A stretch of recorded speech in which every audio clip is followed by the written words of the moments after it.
So I am not a feminist, but men are the reason behind modern feminism and only men can fix it. And I want you guys to.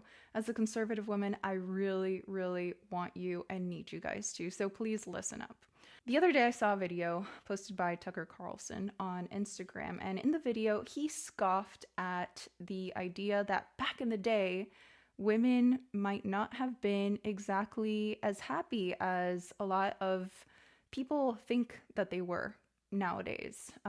There's this notion that back in the day, housewives were happier, they didn't have any issues.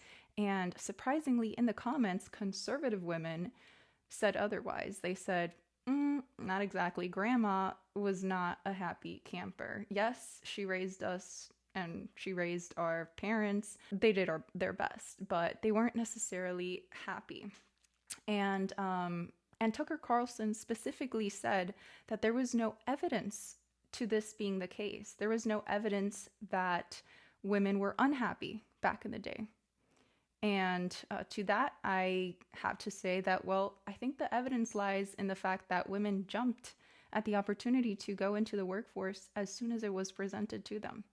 Because realistically, if women were happy being provided for financially, and there was a man providing with his one single income, and she had to take care of the kids, take care of the household, that was her primary role, and she was happy and satisfied for it, why would she put it upon herself to join the workforce, go into a 9 to 5, work in factories, right?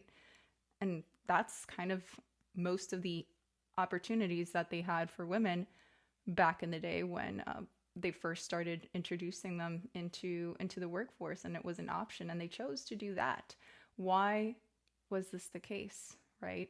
I think a good way to explain it is just in the nature of humanity. We're not all great humans, and unfortunately, what we've seen happen throughout history time and time again is when people get too much power over other people, they tend to abuse that power. It brings out the nastiness and the darkness of human nature.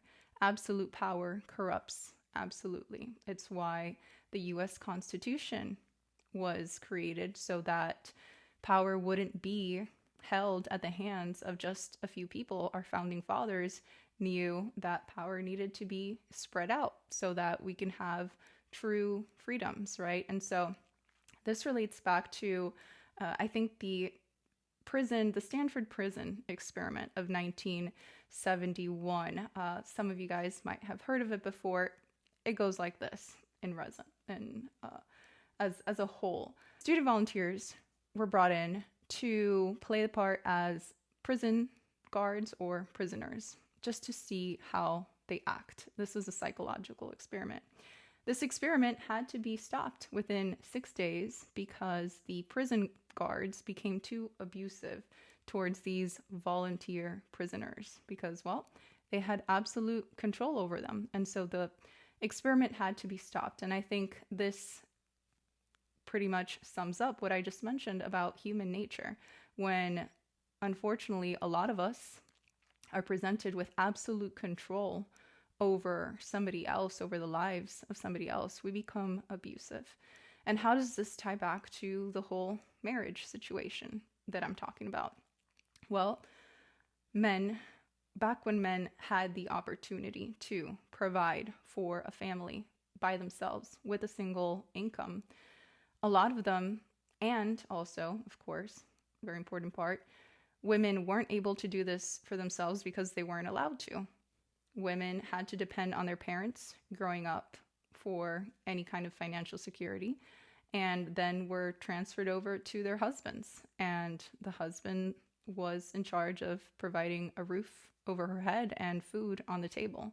And it's not exactly because she had a choice. It's just how things were. Unfortunately, when a lot of men had the opportunity to provide for their wives, to be that source of emotional and financial security for them, many weren't, and many abused their power. And as a result, as soon as women saw an opening, they ran for the hills, so to speak. And so I think that is what has brought us to what we see here today. Women now have the same, almost the same financial opportunities and career opportunities that men do. So they have the option to get into this partnership called marriage or not, depending on whether it's beneficial to them or not. And I personally do think that marriage is wonderful. It's beneficial to society. It's needed to society. Strong societies are built on strong nuclear families and strong marriages. We need to bring this back, not in the way in which we used to have it before, where this was coerced, right? But in a natural way where people choose to come together in marriage. Two things that women look for in a partnership and need, and that is financial security and emotional security. Let's be honest, the economy is not doing the best right now. And for the first time in decades in history, a single income can't really provide for an entire family. And I'm not blaming men for this. I'm blaming a lot of other things, especially corrupt governments and politicians. And so that's why I tell men all the time, stop listening to the podcast bros that call you a loser for not being a multimillionaire and not being able to provide for a family just by yourself. That is not going to be the case in the reality for all men. And it doesn't mean that you don't deserve a family and a wife and kids. It means that you have to make up for that part by providing in different ways. So for example, if you go 50-50 voluntarily in a union with a woman, then the woman can't come home and be responsible for the majority of all household chores. And there's men in the manosphere that will say it's underneath them, it's below them to do these womanly tasks. Guys, if you can't provide completely for a household and for a family, why would she sign up for an unequal partnership in this regard? And the second thing that women look for in marriage, and I think more important than the financial part of it, is emotional security. Women are choosing their peace over being in a relationship just for the sake of being in a relationship and doing what society has told them for so long that they have to do, which is get married, have kids, and do that primarily, because they're choosing their emotional peace. Women prefer to pay for everything themselves, live by themselves, over being in a partnership with a man who may go online and watch pornography and then cause them to suffer emotionally as a result. Or get into a partnership with a man that thinks it's okay to follow Instagram models online and lust over other women and not be faithful emotionally to her. Why would she put herself through that kind of emotional suffering? And statistics say, by the way, that married men are the #1 subscribers of platforms like OnlyFans. So this is the reality of today. And it just needs to become a lot more appealing for women and a lot more safe for women to come into a marriage. And I want that to be the case, or else society is going to crumble, country's going to crumble, go down, and there will be nothing left. So I'm saying this as somebody that wants to bring back the nuclear family. I'm just having an honest conversation, especially with men, on what it is that women are looking for to get to that point. Emotional security, guys, and financial security or equal partnership. One of the two things, okay? Otherwise, it is irrational for a woman to come together with somebody that is disrespectful, somebody that doesn't make her feel emotionally safe, that has her stress, that raises cortisol levels or anything like that. The reality is that the sexes don't need each other to live anymore. This goes for women, this goes for men.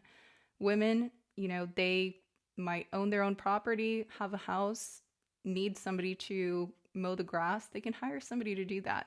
They need something done to their car. They can hire somebody to do that. Men, you don't need women to cook. You can hire somebody to bring food to you and to have pre-made meals, all of that. We don't need each other to live, but wouldn't it be nice if we came into a partnership? And I do think that in the end, our souls crave that, is union, divine union. and a place where the other feels safe and can be completely themselves with one another. So men, however, have to be the ones to take the lead on this. They have to be the ones to say, hey, this is what I am offering. I'm offering emotional security. I am not going to hurt you emotionally by being unfaithful, by by putting women down in any way, shape, or form. I am not a rich man, but I'm going to help you when you get home from work, and we are going to raise our kids together. And you're not going to be the default parent. We're going to do parenting together, and we're going to change diapers together, and we're going to clean the house together, and we're going to do everything together so that it is fair and it makes sense. That's all we're saying. This isn't talked about enough in, I think, conservative spaces, and I am as conservative as they come. So let me know what you guys think in the comments. I think that this is the root cause of a lot of our societal problems, and therefore I think it's something we need to address and fix. So let me know if you guys agree with my theories in the comments. If you don't, why? Some anecdotal evidence. I'll be looking forward to it.